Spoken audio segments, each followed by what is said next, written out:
Viva Culture, l'actualité des arts vue par l'association Maison de la Culture du Havre. Présentée par Isabelle.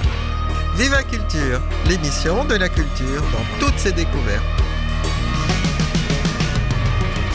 Bonjour à tous et à toutes, bienvenue sur Viva Culture. Toute l'équipe se joint à moi pour vous souhaiter une année 2022 heureuse, bien sûr, plus sereine si possible que 2021 malgré l'entêtement des virus, riche en découvertes artistiques et en amitié, une année solidaire, tout un programme et nous ferons tout notre possible pour vous accompagner tous les dimanches à 11h, toute l'année. Aujourd'hui, je m'entretiens avec Anne-Laure Liégeois, qui est metteuse en scène, puisque à partir de lundi, demain, 10 janvier, le mardi 11 et le mercredi 12 janvier, nous avons l'occasion de découvrir son dernier spectacle qui s'intitule « Fuir le fléau ». Anne-Laure Liégeois est venue plusieurs fois au Havre, vous la connaissez sans doute, c'est l'occasion de la retrouver. Allô ? Allô, bonjour Anne-Laure Liégeois. Bonjour. Oui, je suis Isabelle Royer de l'association Maison de la Culture du Havre et je vous appelle parce que nous allons voir votre prochain spectacle, Fuir le fléau, au Volcan. Et vous êtes donc metteuse en scène et on a vu plusieurs spectacles de vous, bien sûr, au Volcan. On a une grande habitude de vos spectacles, dont récemment, peut-être en 2020, Entreprise. Oui, il y avait Entreprise, mais c'est vrai qu'il y en a eu beaucoup d'autres. J'ai eu une grande chance et j'espère que je l'aurai encore longtemps de pouvoir faire des spectacles au Havre, qui est une ville magnifique, bien inspirante, parce que comme j'ai eu la chance d'être soutenue par Jean-François Drillon, vraiment dans les moments de création, il y a des spectacles qui portent la marque du Havre, et puis un théâtre qui est magnifique et que j'ai vu évoluer, puisque les premiers spectacles que j'ai fait au Volcan étaient avant les travaux. Il y en a même eu un qui était dans le petit Volcan avant que ce soit cette belle médiathèque. C'est ça. Donc c'était une Médée. Voilà. Comment ? C'était Médée. Oui, c'était une Médée. Oui, une adaptation de Ripide. Voilà. Et au Volcan, on a pu voir aussi la Duchesse de Malfi et Édouard II. Ouais, Édouard II, ça c'était avant les travaux. Il y a eu la gare maritime aussi avec Macbeth, avec l'augmentation et débrayage, où il y avait un grand, Jean-François Drillon avait organisé aussi une grande cantine d'entreprise. Oui, Puis, ça c'est un grand souvenir aussi, hein, tellement c'était drôle et intelligent. Quand j'ai fait, ensuite il y a eu les soldats aussi de l'Ens qui étaient au Grand Volcan, et il y a des spectateurs qui m'ont dit non c'est bien, mais alors vraiment nous on se souvient de l'augmentation où on riait tellement qu'on avait l'impression que les gradins allaient tomber. Et c'est vrai que moi je garde vraiment très fort dans mon cœur une représentation de l'augmentation au Havre. J'ai compris ce que ça voulait dire, hurler de rire. Oui, je crois que le public du Havre est connu pour sa grande réactivité. Il est en général assez généreux. C'était très très fort. Oui, c'est vrai. Alors, vous avez un diplôme de lettres classiques. Vous avez fait plusieurs traductions. Oui, j'ai fait En fait, c'est une façon de travailler aussi sur l'écriture que de la traduire, et ça c'est... Alors j'ai traduit du latin, du grec, et ça c'est lié vraiment aux lettres classiques, mais aussi de l'anglais et de l'allemand. Et dernièrement, à chaque fois pour l'anglais et l'allemand, je travaille aussi avec des universitaires pour avoir un appui, être vraiment sûr de ce que je vais écrire. Mais j'ai travaillé aussi de cette façon-là pour Ibsen, pour le Peer Gynt que j'ai fait à Bussan cet été, où je travaillais aussi avec un universitaire et un auteur québécois, Olivier Kemed. Ah oui. Alors, vous parliez de rire effectivement avec embrayage et débrayage et l'augmentation, mais c'est vrai que là on en a été privé cruellement avec la pandémie, le confinement, et je crois que votre prochain spectacle là au Volcan a été inspiré lors de ces journées de confinement qui étaient si c'est exactement ça, c'est vrai. C'était en fait lors du premier confinement le bien long là qui nous a bien isolés les uns des autres. 2020, j'avais beaucoup de j'essayais de rester en contact par le téléphone et j'étais très en contact avec des comédiens, avec des auteurs, et je me suis dit bon là il faut qu'on on va s'amuser avec cette chose-là, qu'on va essayer de se consoler et de se dire qu'on a un avenir, qu'il y a des choses devant et des choses qui vont être bien. Donc en fait j'ai appelé mes principaux partenaires comme évidemment Jean-François Drian au Havre, donc le Volcan, mais aussi la Maison de la Culture d'Amiens, le Jérôme Monchal aussi à Châteauroux, enfin tout un tas de partenaires comme ça, en leur demandant une aide financière, et puis avec cette aide j'ai convoqué des auteurs qui sont pour le coup essentiellement, j'avais envie aussi de travailler comme ça des auteurs de romans, en leur donnant un petit cahier des charges avec une durée qui correspond à un nombre de mots, bien que ça fonctionne pas exactement comme ça, mais quand même ça donne une idée, et puis une thématique. Et je suis repartie d'un moment de travail que j'avais vécu, qui avait été un assez beau moment à la Villa Médicis, où j'avais pu séjourner un peu, et où je m'étais vraiment concentrée sur le Décaméron de Boccace. C'était en 2017, Et du coup, je me suis dit quel est le fléau. Alors le fléau, c'est pas forcément la pandémie, ça peut être aussi autre chose pour un auteur. Et qu'est-ce qu'on raconte pour le fuir? Comment on s'en débarrasse? Ce que font les jeunes gens qui vont dans la campagne de Florence et se racontent des histoires toutes les nuits pour oublier la peste qui sévit. Et alors ça donne évidemment des textes qui sont quand même où il est beaucoup question de la pandémie, et c'est vrai que ça marche assez bien quand il est question du Covid, parce que ça nous parle très fortement, et puis parce que ça nous libère aussi. Parce que les textes sont quand même, ce sont des monologues qui sont où on rit quand même pas mal, parce qu'on essaye de se débarrasser de tout ça, mais pas que. En fait, il y a des textes qui sont très différents, et les spectateurs pendant ce spectacle, en fait, eux sont confinés dans différents points du théâtre. Alors des endroits où ils n'ont pas forcément l'habitude d'aller. On va éviter d'être confinés dans la salle. Ah oui, c'est original. Oui, ils sont confinés dans différents points, et les spectateurs, les comédiens, eux, passent d'un point à un autre point, ce qui fait que les spectateurs vont voir à peu près dans le même lieu 6 comédiens, et qui vont s'adresser à eux, et dans des petits moments un peu privilégiés comme ça de parole. Ah oui, d'accord. Le dispositif est tout à fait nouveau. Oui, c'est-à-dire que c'est un dispositif. Enfin, moi, je ne sais pas s'il est franchement nouveau. Et ce qu'il a de nouveau quand même, et pour moi qui suis quand même habituée au spectacle déambulatoire, qui en est fait pas mal, il a de nouveau que les spectateurs restent ensemble, et que ce sont les comédiens qui tournent. Et finalement, il y a une petite communauté de spectateurs qui se crée. Ils vivent ensemble des expériences avec des comédiens différents et des histoires différentes, et sans bouger. Donc c'est une autre façon. Ça, j'avais pas fait encore. Oui. Et c'est assez, par rapport aux propos, il se passe des choses assez belles, quoi, parce que de rire ensemble, il y a plein de petits moments de spectateurs qui vont changer de place les uns avec les autres. Enfin, il y en a pas qui sont devant, dès qui sont derrière, on s'arrange pour que tout le monde soit soit présent ensemble. Oui, c'est ça. Le mot ensemble me semble très justifié, très légitime.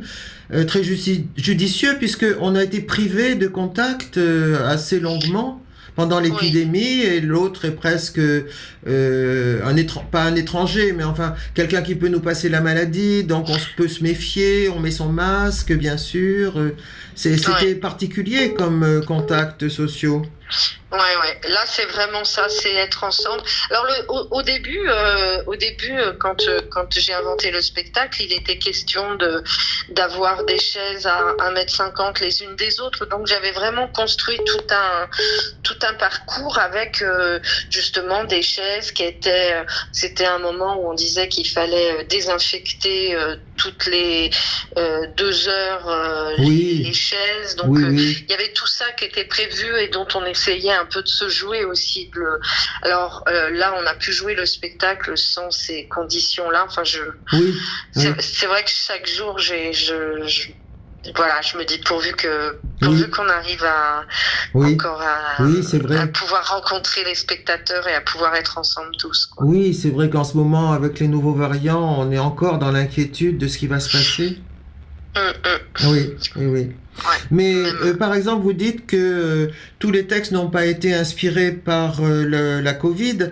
Par exemple, est-ce que Philippe Lançon, lui, nous rappelle l'attentat et la blessure qu'il a, hélas, frappé, l'attentat contre Charlie? C'est-à-dire que Philippe, Philippe Lançon, qui est joué par Olivier Dutillot, lui, il est forcément, c'est marqué de ça parce que d'une certaine façon, même pas d'une certaine façon, mais il a été confiné dans sa douleur. Il est resté très longtemps hors du monde. Donc ça résonne. Et puis ce qui résonne, c'est la blessure aussi, parce que le personnage qu'il construit, c'est un personnage qui nous parle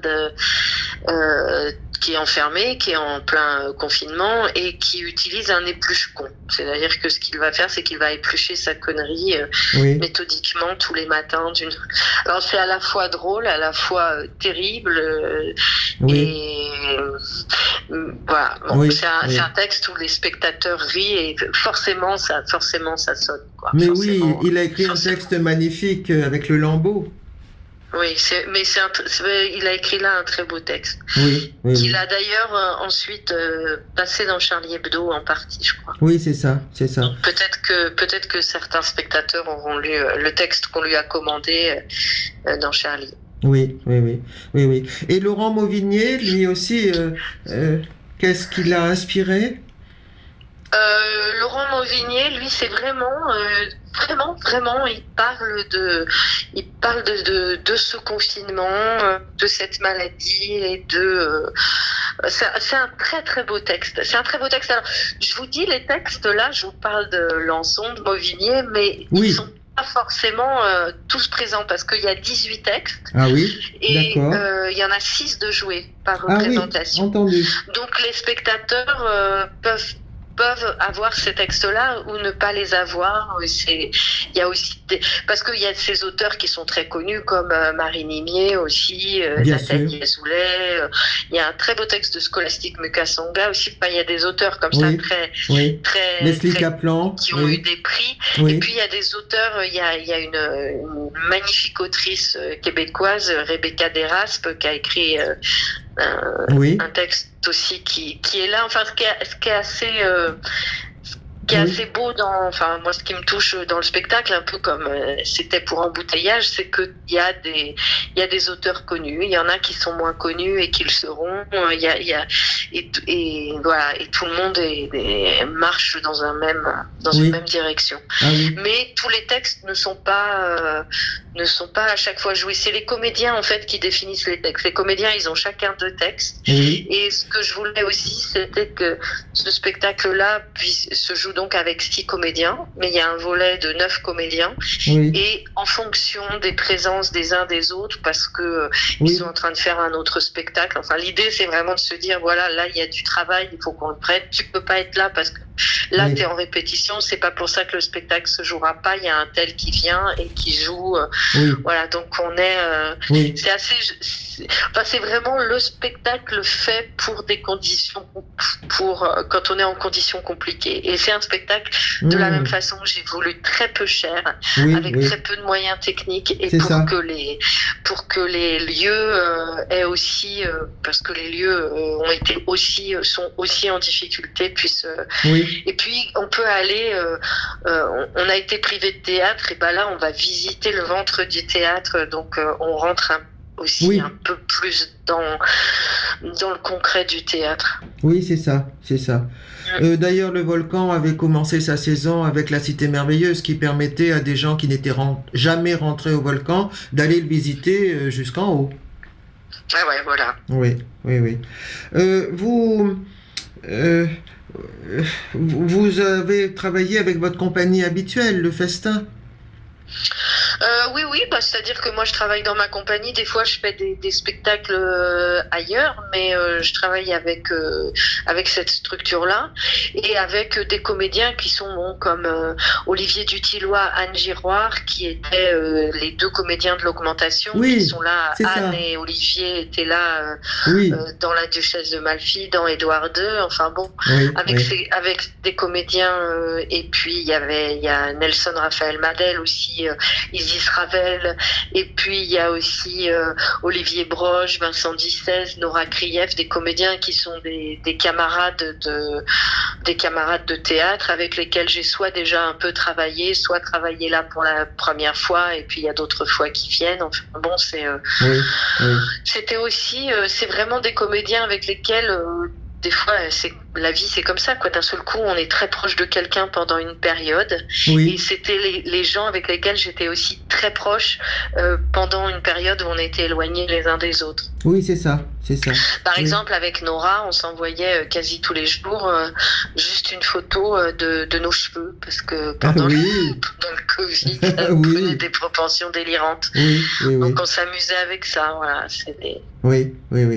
Mais vous êtes adepte des défis, parce que j'ai vu le 10 décembre 2018, vous avez organisé un grand spectacle pour le 70e anniversaire de la Déclaration universelle des droits de l'homme, où vous aviez convoqué 200 artistes au Théâtre national de Chaillot.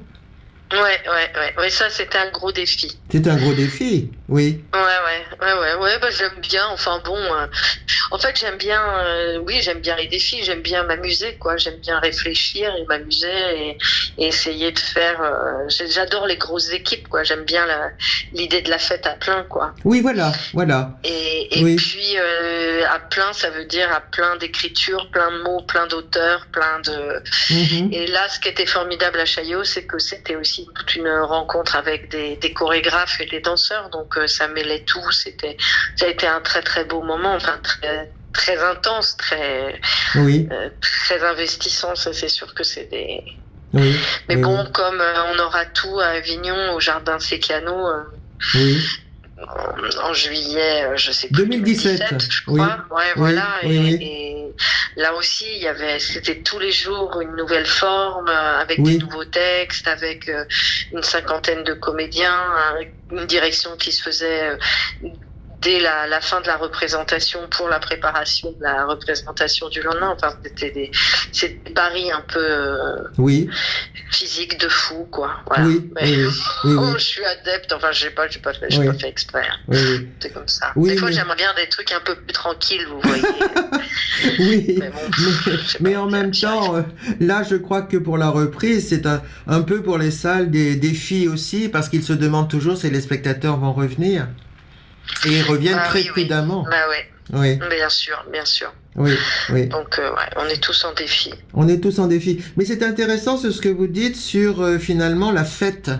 Parce que j'ai l'impression que peut-être quand on nous a dit que la culture n'était pas essentielle, on s'est complètement trompé évidemment sur le sens que nous, spectateurs, nous vivons, puisque nous avons d'autant plus envie de fête, la fête de la culture, la fête du théâtre. Je pense qu'on a besoin de fêtes tout le temps, quoi, mais de fêtes de la réflexion aussi. Et là, c'est un peu ce que je suis en train de vivre avec le roman d'Arnaud Bertina que je suis en train d'adapter avec Arnaud Bertina. C'est votre projet pour 2022 ? Voilà. Comment ? C'est votre projet pour 2022 ? Oui, c'est ça. C'est la création sera en 22. La création sera d'ailleurs au Volcan, au Havre. Oui. Ce sera là la première de toutes les représentations. Et c'est l'adaptation des Châteaux qui brûlent, qui est publiée, qui est maintenant en folio, et qui est comment faire la révolution avec la fête, quoi, dans la fête, par la fête, pour la fête. Et, bon. Voilà, c'est comment aussi être ensemble et porter ensemble un projet de création et l'emmener vers la communication la plus grande, qui est la communication dans la fête, dans la nourriture, dans la musique. Et bon, après, ça finit pas toujours bien. Mais bon, c'est pour ça que j'aime particulièrement ce texte d'Arnaud Bertina, dont j'adore l'écriture, qui est d'ailleurs, il est présent dans Pur le Fléau. Et c'est une écriture qui est pleine d'humanité, de complexité aussi, et il sait créer des figures, des personnages vraiment, mais avec qui ont tous sa langue à lui. Et là, ça se passe dans une usine, et c'est une usine d'abattage de poulets en Bretagne, et qui décide un jour, très vite, ça vient très vite, de séquestrer le conseiller du ministre, le conseiller d'État, le conseiller d'État qui vient leur faire des propositions qu'ils ne peuvent pas entendre. Oui. Et donc il le séquestre, et c'est un peu l'histoire de cette relation entre cet individu et ce groupe ensemble. Enfin, c'est des gens qui découvrent qu'ils peuvent être ensemble et qu'ils ont un combat dans la joie mené ensemble. Oui, c'est ça. C'est-à-dire que dans le fond, ce que vous dites là, et peut-être aussi pour le prochain spectacle au Volcan, là, le 10 janvier, Fuir le fléau, c'est-à-dire que l'épidémie, peut-être avec le confinement, nous a fait nous rendre compte de tout ce qui nous manquait, de tout ce qui pouvait être essentiel, qu'on nous disait pas essentiel, mais qui, du coup, nous a cruellement manqué. Bah oui, parce que quand même les théâtres, c'est des lieux de plaisir et de réflexion ensemble. Oui. Ça n'a rien de solitaire, le théâtre. C'est quelque chose qu'on partage, un moment d'émotion qu'on partage avec le vivant, qu'on partage en même temps, que ce soit une émotion joyeuse, triste, positive, négative. Enfin, on soit content de ce qu'on voit. En tout cas, on est ensemble. Oui. Et puis et ça, c'est voir la même chose au même moment ensemble, c'est il faut pouvoir l'offrir à beaucoup, quoi. C'est parce que c'est rare quand même. C'est rare ces lieux où c'est ensemble devant du vivant. Donc il faut, c'est ça la fête, quoi. Oui, c'est ça. C'est la fête. Allez. Voilà, des rencontres. Oui. Et là, vous vous êtes appuyé sur la beauté de la langue de chaque auteur. Pour fuir le fléau ? Oui. Oui, bien sûr. Moi, ce qui m'intéresse dans le théâtre, c'est l'écriture, enfin, entre autres. Oui. Et l'écriture, là, c'est des langues qui sont très différentes. C'est vrai que c'est des auteurs qui ont tous une personnalité qui passe beaucoup par la langue. Oui, bien sûr. Oui. Et j'imagine le mot monologue fait un petit peu peur parce qu'on va voir chaque fois un seul comédien. Oui, mais on va en voir 6 et puis c'est du lourd, hein. Oui. C'est des sacrés comédiens qui sont. C'est ça. Oui. Et en fait, c'est pas vraiment des monologues, c'est vraiment c'est l'expérience que j'ai vécue aussi avec le spectacle Embouteillage, c'est que ça dialogue avec la salle, mais ça veut pas dire que la salle, les spectateurs bien qui sûr. sont là, ça veut pas dire que ça les interroge, les met en jeu, mais c'est à chaque fois des textes de 11 minutes qui sont des vrais des choses qui sont lancées et qui sont non, ça il n'y a pas eu il n'y a pas de spectateurs qui d'un seul coup se mettent en retrait, se disent que oh là là, c'est du monologue, c'est extrêmement vivant, quoi. Oui, je comprends. Là. Mais monologue au théâtre, c'est forcément un dialogue avec le public, quoi. Oui, sans doute. Je sens qu'on va avoir tout un éventail d'émotions. Bah écoutez, j'espère. En tout cas, moi, je les ai eus à la lecture des textes qui m'ont été envoyés, aux répétitions avec les comédiens et puis avec les spectateurs qu'on rencontre à chaque fois. Oui, et finalement, vous nous offrez peut-être un spectacle de consolation ? Oui, j'espère. Je sais pas que. Oui, notre consolation, notre besoin de consolation est immense, mais j'espère qu'on va pas avoir que besoin de se consoler. Non, parce que on a besoin aussi, en fait, de force. On a besoin de repartir dans l'action parce qu'on a perdu un petit peu cette habitude de sortir, d'agir. Enfin, pour certains, ceux qui n'ont pas pu travailler. Donc, pour les spectateurs, parfois c'est difficile. Certains parlent d'une sorte de léthargie, de perte d'habitude, de vie sociale. Vous voyez ? Donc peut-être on a besoin de ça, que le théâtre nous redonne des forces. J'espère que la force sera avec vous après fuir le fléau. Oui, exactement. On va dire ça.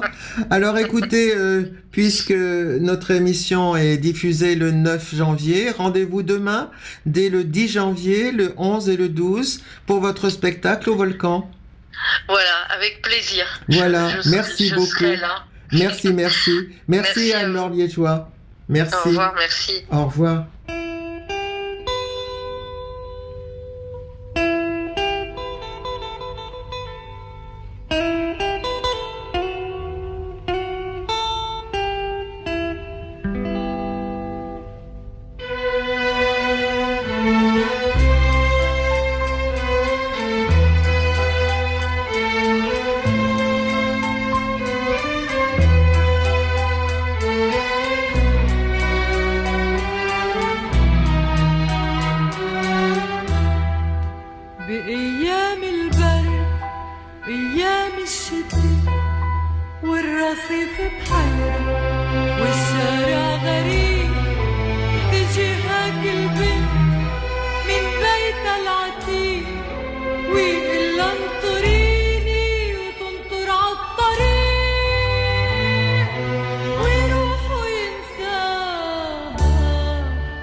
عطيتني رسالة كتبها حبيبي بالدمع الحزين، فتحت الرسالة حروفها ضايعين، ومرقت أيام وغربتنا سنين، وحروف الرسالة محيها الشديد.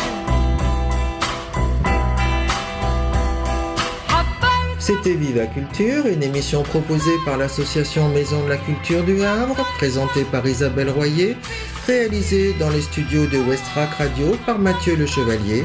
J'en profite pour le remercier car il nous accompagne fidèlement depuis le début. Et je lui souhaite également, ainsi qu'à la radio, une excellente année. Nous écoutons le très joli morceau d'Aybaitak B El Saïf, Férouz. Et je vous incite bien sûr à consulter notre site et notre page Facebook, à nous rejoindre en adhérant pour profiter de nos bons plans et de notre apéro des spectateurs. À bientôt, à la semaine prochaine. Bonne semaine. Au revoir.